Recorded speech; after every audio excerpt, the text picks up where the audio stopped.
usually everybody want to be happy and want to be in peace mentally. So what we need to do is we need to gain control over our thoughts, our actions, our behaviors, and the nature. So they are all interrelated and reciprocal to each other. So question comes is, we clean the body, so we groom ourselves, we dress well. So do we clean the mind? Next question comes is, how to clean the mind?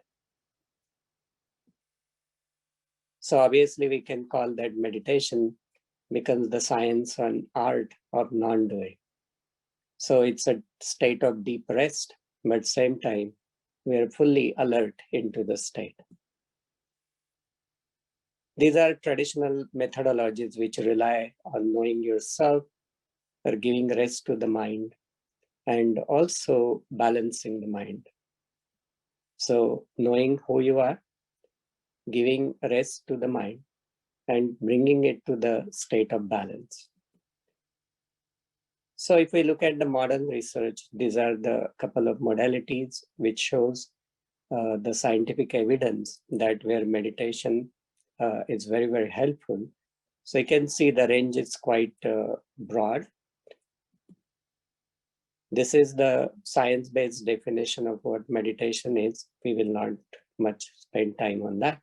But this is the point I want to make, that meditation procedures, they differ. And then when we meditate, the EEG is something which we track our brain activity. The patterns of our EEG also differ. So it brings us to the common idea, then the effect from different meditation should also differ. So we share the different meditation techniques. So usually people think meditation is difficult, or I have to control my mind, and variety of those type of myths. But ideally, if we really meditate, then the effort should be no effort. And then the impact on the brain and whatever the result is, it should be verifiable.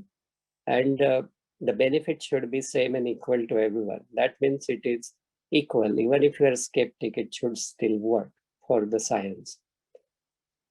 So one of the studies published into the Journal of Consciousness and Cognition kind of categorized the meditation in 3 categories based on the brainwave differences. So the first one is the concentration, which most people call as meditation. Then the open monitoring, like mindfulness or the other techniques, where you observe and you think loving kindness and variety of those things. And then the third one is the self-transcending, transcendental meditation.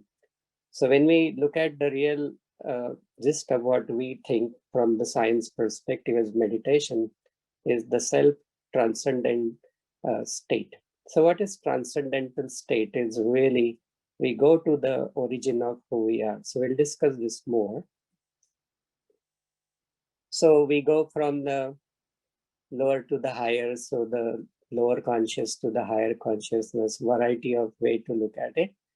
And these are the waves which we see, which relate to the typical brain activity in different kind of techniques. This is a slide from the Mayo Clinic, which compares 3 different types of these meditation categories. So the first one, as we discussed, has no effort, versus the mindfulness has moderate effort, and the concentration has very strong effort required to go into the technique.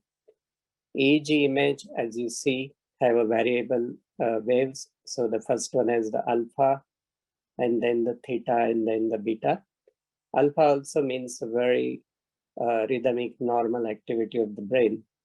And the description is relaxed, happy, focus, versus mindfulness has the dreamlike states, and the concentration, it gives you the logical thinking and problem solving mental states.